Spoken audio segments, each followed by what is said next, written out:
스가랴 6장 9절로 15절까지 말씀 우리 한 목소리로 합독하도록 하겠습니다. 여호와의 말씀이 내게 임하여 이르시되 사로잡힌 자 가운데 바벨론에서부터 돌아온 헬데와 도비아와 여다야가 스바냐의 아들 요시아의 집에 들어갔나니 너는 이날에 그 집에 들어가서 그들에게서 받되 은과 금을 받아 면류관을 만들어 여호사닥의 아들 대제사장 여호수아의 머리에 씌우고 말하여 이르기를 만군의 여호와께서 이같이 말씀하시되 보라, 싹이라 이름하는 사람이 자기 곳에서 돋아나서 여호와의 전을 건축하리라. 그가 여호와의 전을 건축하고 영광도 얻고 그 자리에 앉아서 다스릴 것이요 또 제사장이 자리에 있으리니 이 둘 사이에 평화의 의논이 있으리라 하셨다 하고, 그 면류관은 헬렘과 도비아와 여다야와 스바냐의 아들 헨을 기념하기 위하여 여호와의 전 안에 두라 하시니라. 먼데 사람들이 와서 여호와의 전을 건축하리니 만군의 여호와께서 나를 너희에게 보내신 줄을 너희가 알리라. 너희가 만일 너희의 하나님 여호와의 말씀을 들을진대 이같이 되리라. 아멘. 하나님이 이 땅을 비로 심판하셨을 때가 있었습니다. 잘 알고 계시는 노아의 방주 사건인데요, 이 노아의 방주가 물에 떠다닌 지 한 8개월이 조금 지났을 그때에 이제 산의 봉우리가 약간 보이기 시작합니다.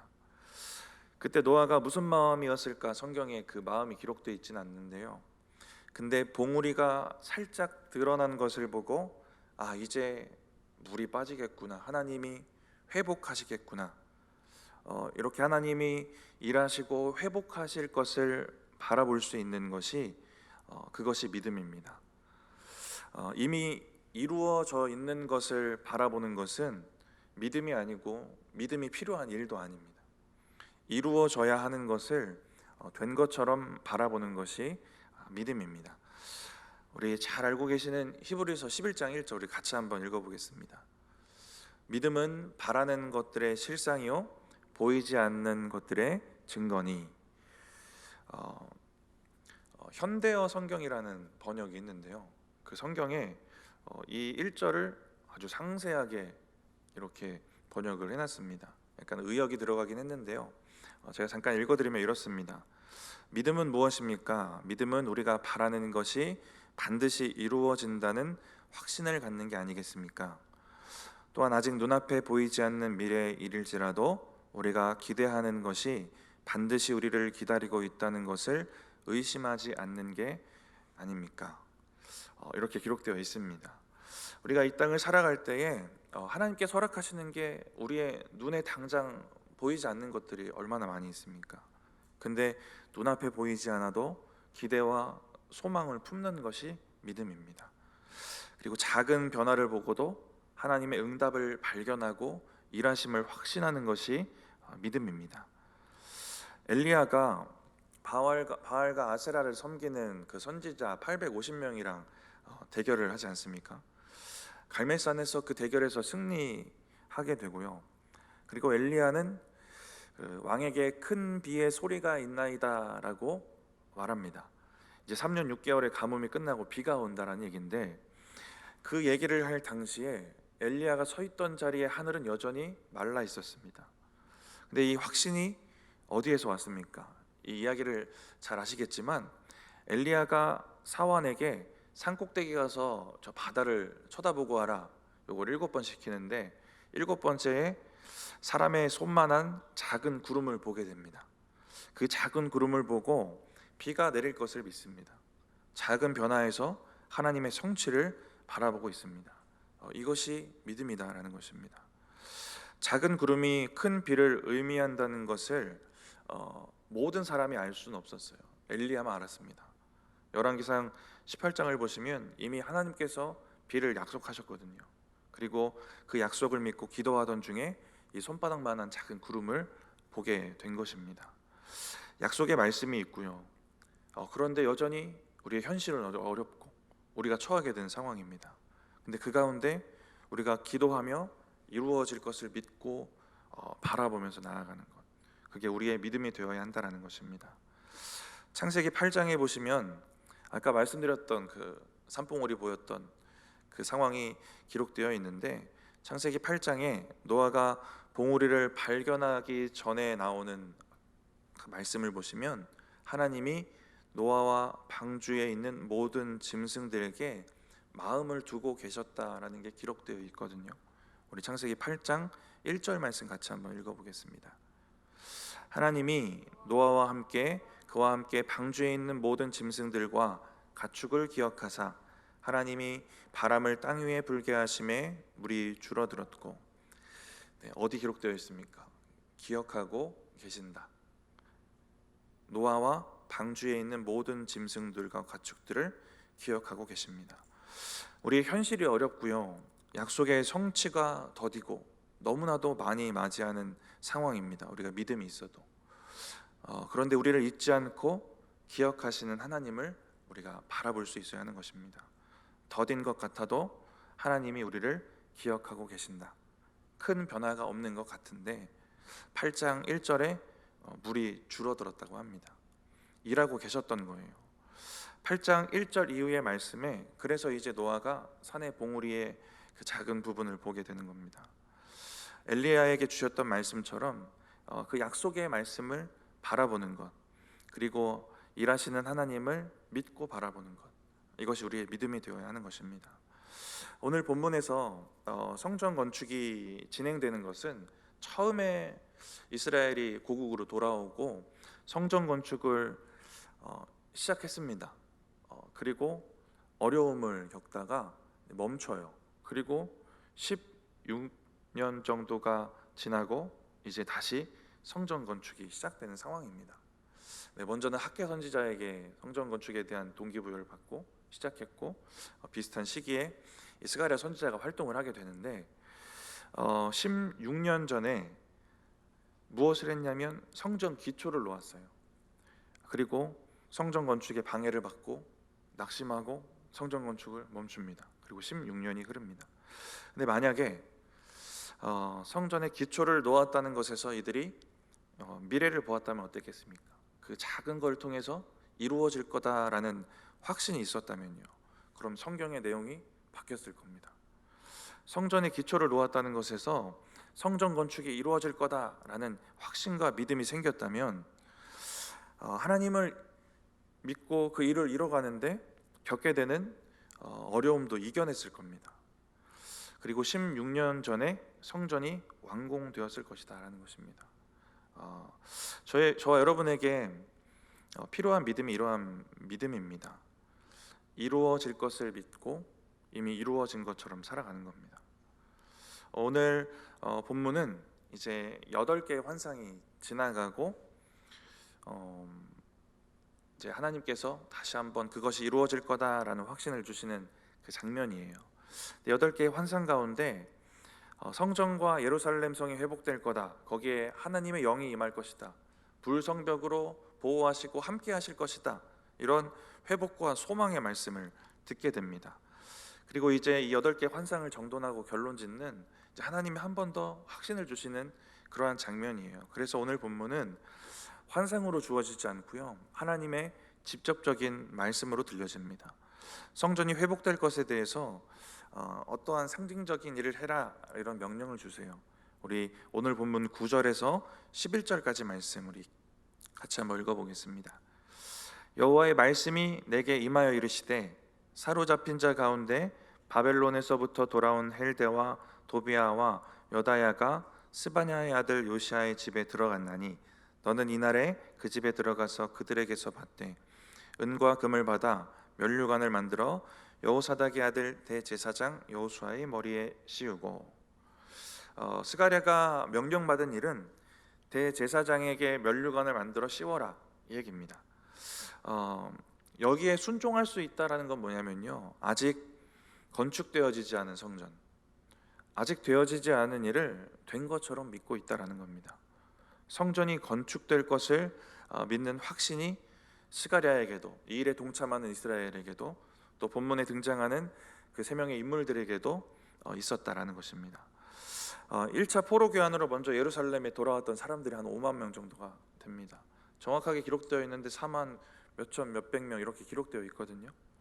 이스라엘 사람들이 많이 있었는데, 포로로 잡혀간 사람들이. 근데 그 중에 특별히 이 일과 하나님에 대한 믿음에 열심히 있었던 사람들이 돌아오게 됩니다. 그 일들은 수르바벨과 여호수아, 제사장 여호수아를 중심으로 성전 건축을 시작하고 기초를 놓고요. 아까 서두에 말씀드린 것처럼 이방인들의 방해를 받고 이게 중단이 됩니다. 건축을 진행하던 백성들이 이제 낙심하고 신앙의 열정도 잃어버리게 됩니다. 그리고 성전의 기초만 놓은 채로 16년이 흐르고, 그리고 학개 선지자, 그리고 스가랴를 통해 다시 성전 건축이 시작되도록 하는 회개와 또 용기의 소망의 말씀을 듣게 되는 것입니다. 이러한 상황이 있고요. 근데 이러한 상황은 있지만 여전히 현실은 어렵습니다. 이스라엘은 예루살렘이 함락되고 나서 거기서 먹고 살았던 삶의 터전을 이제 완전히 잃어버린 거예요. 그래서 경제적인 터전의 그 중심에서 멀어진 상태인데, 근데 무작정 이제 돌아온 겁니다. 하나님의 일을 위해서. 그래서 이스라엘 백성들이 돌아와서 주로 농사를 짓게 됩니다. 근데 가뭄이 엄청나게 있고 자연재해도 많았습니다. 포로로 잡혀간 바벨론에서 보다 빈궁하고 궁핍한 삶을 살게 됩니다. 하나님의 일들을 위해서 돌아왔는데, 이스라엘로 돌아오지 않고 바벨론에 남겨진 사람들이 5만 명보다 훨씬 많았는데, 바벨론 군대에 속한 사람도 있고 거기에 삶의 터전을 잡고 자기가 가지고 있는 재능으로 직업을 만들어서 살아가기도 합니다. 나라만 없었을 뿐이지 바벨론에서 삶의 터전을 이루고 살아가는 거예요. 바벨론이 점령당한 후에도 많은 이들이 귀환하지 않고 이 살던 곳에 남습니다. 근데 믿음을 가지고 돌아온 고향의 현실은 막막하고 어려운 겁니다. 사회적인 갈등, 정치적인 갈등, 성전 짓는 것도 방해하고 참 어려운 상황들이 계속 있었고요. 혈통과 이 정통성 이런 것을 중요하게 생각하는 이 유대인들은 포로로 잡혀가지 않고 남겨졌던 사람들, 포로에서 돌아온 사람들, 돌아온 사람들 중에 남쪽에서 생겨난 유대 출신, 북쪽 유대 출신, 그리고 주변의 이방인들과 결혼해서 혼합된 사람들, 여러 유대 뿌리를 가지고 있는 사람들이 또 다투고 하나 되지 못하는 이러한 혈통적인 갈등도 있었습니다.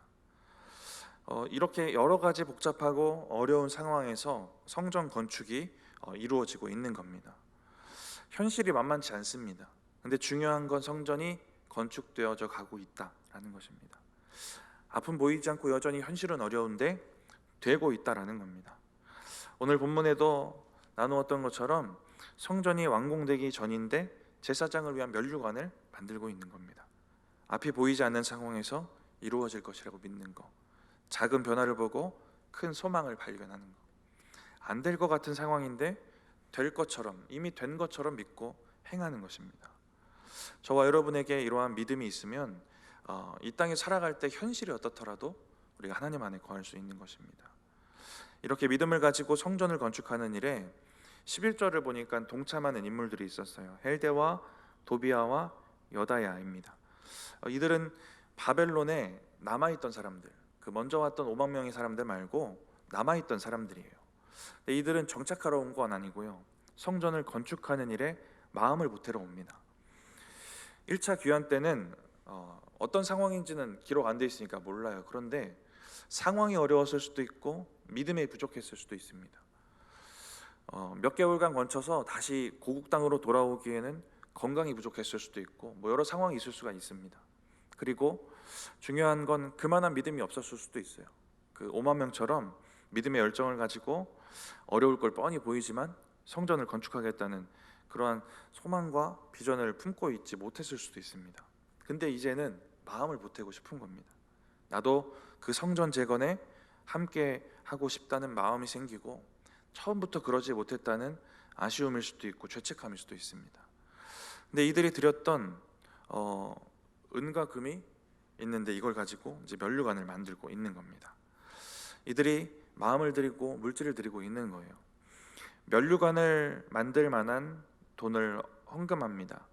그냥 성전이 전체적으로 건축되는 전체의 그 금액을 좀 놓고 비교하면 엄청 큰 돈 아니다 막 이 생각도 들더라고요, 묵상하다가. 근데 또 엄청 작은 돈도 아니다. 이게 금이고 은이니까요. 금값이 엄청 비싸죠, 지금도. 네. 엄청 큰 돈은 아닌데 또 엄청 작은 돈도 아니다. 근데 이 금액보다 중요한 문제는 뭐냐면요, 이들의 마음입니다. 성전 재건에 작더라도 참여하고 싶은 그 마음, 하나님의 일에 내가 부족하지만 연약하지만 드리고자 하는 그 마음입니다. 더 중요한 건 뭐냐면 하나님께서 이들이 이런 마음으로 이렇게 헌신하는 걸 받으셨다라는 겁니다. 그래서 이들이 한 일을 기념하십니다. 우리 13절을 먼저 내려와서 좀 보시면 11절에 등장했던 이름과 조금 다르게 기록된 사람도 있지만 동일한 사람입니다. 이들을 기념하고 있어요. 우리 14절 말씀 같이 한번 읽어보겠습니다. 그 면류관은 헬렘과 도비아와 여다야와 스바냐의 아들 헨을 기념하기 위하여 여호와의 전 안에 두라 하시니라. 면류관을 전 안에 두라 하시고 이제 기념하십니다. 기념하신다라는 것은 우선은 후손이나 대대로 기억되게 하신다라는 것이고, 또 무엇보다 하나님 이들을 기억하실 것이다라는 것입니다.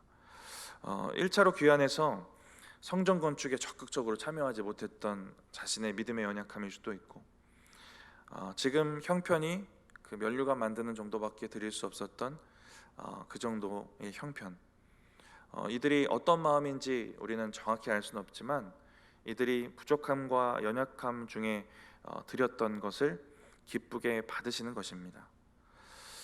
저와 여러분에게 이것이 위로와 축복이 되기를 바랍니다. 늘 충만한 믿음으로 드리진 못하잖아요. 늘 넉넉하진 못하고. 근데 드리고자 하는 마음이 우리에게 있다면 하나님이 그것을 귀하게 보시고 우리의 상황을 다 아신다라는 것입니다. 그리고 그것을 귀하게 쓰시고 귀하게 기억하신다. 이것이 저와 여러분에게 위로가 되고 또 다른 헌신을 위한 결단이 되기를 원합니다. 이들의 헌신이, 이 헌신으로 만들어진 면류관이 성전의 중심에 놓여지게 되고 그렇게 기념되고 기억되게 하십니다. 인간적인 논리로 생각해 보면 이런 생각도 했어요, 묵상하다가.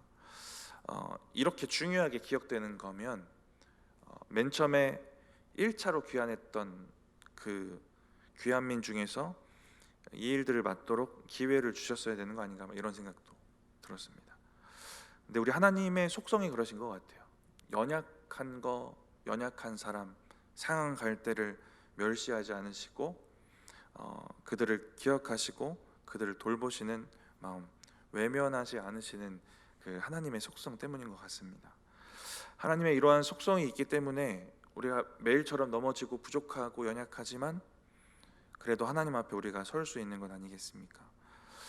성전 건축이 진행되지만 상황이 어려워 보이고요, 여전히 진행 중이어도 그것이 될지 안 될지 확신할 수 없는 이 상황에서 그럼에도 드리고 헌신하고자 하는 마음과 될 것이라고 믿는 그 믿음, 이제 이것을 하나님께서 우리에게 원하시는 것입니다. 부족한 믿음, 부족한 물질이지만 하나님의 일에 동참하고자 하는 그 마음과 어려운 상황이어도 하나님의 약속이 이루어지는구나라는 걸 바라보고 소망하는 그 믿음, 이것들이 이들에게 있었고 우리에게도 있어야 한다라는 것입니다. 11절에 은과 금으로 면류관을 만들어 제사장 여호수아에게 씌우라고 합니다. 이게 뭔가 어색하지 않습니까?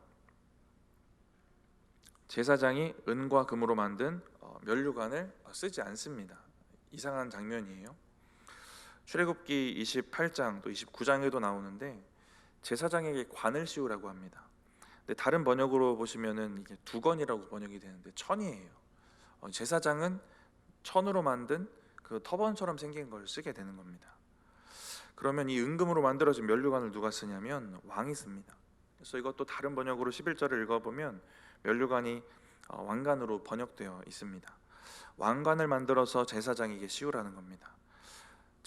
대제사장이었던 여호수아는 당연히 레위 지파고요.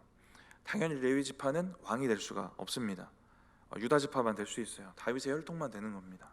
근데 11절과 같은 말씀이 주어지는 것은 이 성전이 건축될 것이라는 이 말씀, 이 약속의 말씀이 그 당시에만 주어지는 것이 아니라 그 말씀을 이뤄가시고 또 이후에 성취하실 예수 그리스도도 예표하고 있기 때문에 그렇습니다. 그래서 12절과 13절에 이렇게 기록이 되고 있는데, 우리 12절 말씀 먼저 읽어보겠습니다. 말하여 이르기를 만군의 여호와께서 이같이 말씀하시되 보라, 싹이라 이름하는 사람이 자기 곳에서 솟아나서 여호와의 전을 건축하리라. 3장 8절에도 나오는데요, 12절에 싹이라 이름하는 사람이 자기 곳에서 돋아난다. 이 싹이라 이름하는 사람이 예수 그리스도입니다. 예수 그리스도를 예표하고 있고요. 자기 곳에서 난다는 것은 정하신 지역에서 난다는 것인데, 하나님의 주권으로 하나님이 정하신 그 장소입니다. 거기에 싹처럼 연약하고 비천하게 예수 그리스도가 나신다는 겁니다. 근데 예수님이 정말 이 땅에 그렇게 오시지 않았습니까? 오실 메시아 예수 그리스도가 왕이면서 대제사장이기 때문에 아까 우리가 이해할 수 없었던 그러한 장면이 우리 앞에 펼쳐지고 있는 겁니다. 예수 그리스도가 오셔서 이제 13절과 같이 행하신다라는 것인데, 우리 13절 말씀도 같이 한번 읽어보겠습니다. 그가 여호와의 전을 건축하고 영광도 얻고 그 자리에 앉아서 다스릴 것이요 또 제사장이 자기 자리에 있으리니 이 둘 사이에 평화의 의논이 있으리라 하셨다 하고, 예수 그리스도가 오셔서 여호와의 전을 건축하고요, 거기서 영광도 얻으시고 그 자리에 앉아서 다스리신다라는 겁니다. 스가랴 시대에 건축된 이 성전이요, 미래에 그 종말의 메시아가 오실 때 건축될 여호와의 전을 예표하는 것이다라는 것입니다. 지금 이들은 그 상황에서, 그들이 주어진 현장에서, 그 현실에서 성전을 짓고 있는데요, 이것이 또 어떤 의미냐면 메시아를 통해 이루어질 영원한 성전, 마지막 때 이루어질 하나님의 나라, 예수님이 건축하시는 여호와의 성전, 하나님의 나라를 의미하고 있는 것입니다. 그러니까 스가랴 시대에 이 성전을 건축하는 자들에게 이러한 메시지가 주어지고 있는 겁니다. 지금 너희가 하는 일은 너희 시대의 일뿐만 아니라 미래의 하나님의 나라를 세워가는 일이다. 너희는 거기에 참여하고 있는 것이다. 그러한 메시지가 이들에게 전해지고 있는 것입니다. 우리에게 또 동일해요. 우리가 하고 있는 하나님의 일, 우리의 헌신, 우리의 사역들, 주를 위해 하는 일들, 교회를 세워가는 이 일들이 우리의 지금 이 현실, 이 현장에서만 이루어지는 일이 아니라 영원한 성전, 하나님의 나라를 위한 일이다. 그 미래를 이뤄가는 일이다라는 것입니다. 이러한 믿음이 있으면 작은 일을 해도 가치 있게 하는 것이고요, 이런 믿음이 없으면 큰 일을 해도 가치 없게 느끼는 것입니다. 우리가 주님을 위해 하는 일들이 큰 일이든 작은 일이든 주님은 상관이 없으십니다. 은금을 모아왔는데 이게 면류관 정도를 만들 정도이든, 아니면 성전 벽에 다 만들고도 남을 정도이든, 성전 뜰에 자갈 몇 개 구입할 만큼의 금액이든 상관이 없다라는 겁니다. 여러분이 하시는 일의 가치를 이후에 완성될 하나님의 나라, 하나님의 그 성전을 위한 일이다라는 것을 믿고 바라보는 것이 필요한 것입니다. 여러분들이 여러 가지 모습으로 교회의 일들을 하시고, 교사로, 성가대로, 또 오늘 마치고 리더 교육도 있는데 셀 리더로, 구역 리더로 섬기는 일이든, 어떤 일이든 그 일의 가치를 어떻게 여기느냐, 이것이 중요한 것인데, 하나님께서 오늘 말씀을 보니까 어떤 작은 일이더라도 하나님의 나라를 위한 것이다 라고 바라봐 주시는 것 아니겠습니까? 무슨 믿음, 무슨 마음으로 하는 것이 중요한 것입니다. 지금까지 나눈 것들, 부족하지만 헌신하려는 마음으로 동참했던 그 3명의 사람들, 작은 일이어도 하나님의 나라를 위한 것이다라고 생각하고 그렇게 행하는 것. 근데 이 모든 것의 기초가 되는 게 있는데요, 순종입니다. 우리 15절 말씀, 우리 마지막 절 같이 한번 읽어보겠습니다. 먼데 사람들이 와서 여호와의 전을 건축하리니 만군의 여호와께서 나를 너희에게 보내신 줄을 너희가 알리라. 너희가 만일 너희의 하나님 여호와의 말씀을 들을진대 이같이 되리라.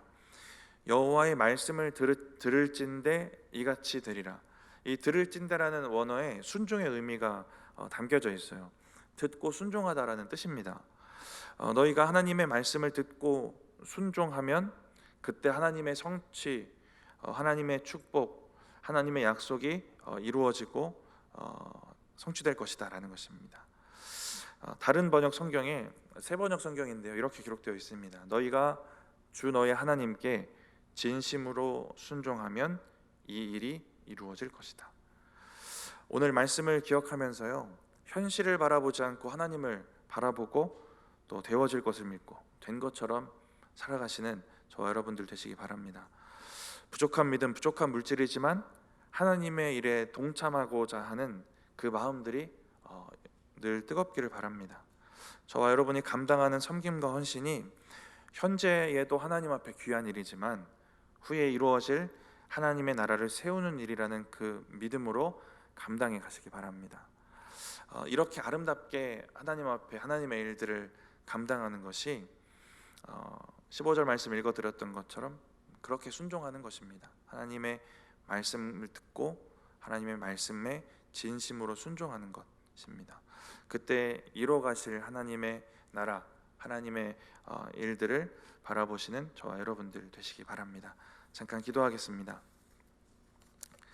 하나님, 오늘 우리에게 허락하신 이 말씀을 통하여서 우리가 하나님의 일들을 어떤 마음으로 또 어떤 중심으로 감당하여야 될지를 돌아보게 됩니다. 하나님, 부족하지만 드리고자 하는 마음들이 우리 가운데 회복되게 하시고, 하나님, 우리가 지금 헌신하고 있는 작은 일이 하나님의 나라를 세우는 것이다 라는 것을 믿게 하시고, 하나님, 우리가 이렇게 믿음을 다해 헌신하는 상황들이 여전히 어렵고 앞이 보이지 않아도 이루시고 성취하실 것을 바라볼 수 있는 그러한 믿음이 우리 가운데 있게 하여 주시옵소서. 하나님, 그 가운데 하나님의 역사하심, 하나님의 성취 가운데 우리의 인생이 거하기 원합니다. 하나님, 그렇게 살아가는 우리의 삶이 되어질 수 있도록 늘 돌보시고 함께하여 주시옵소서. 감사합니다. 예수님의 이름으로 기도드립니다.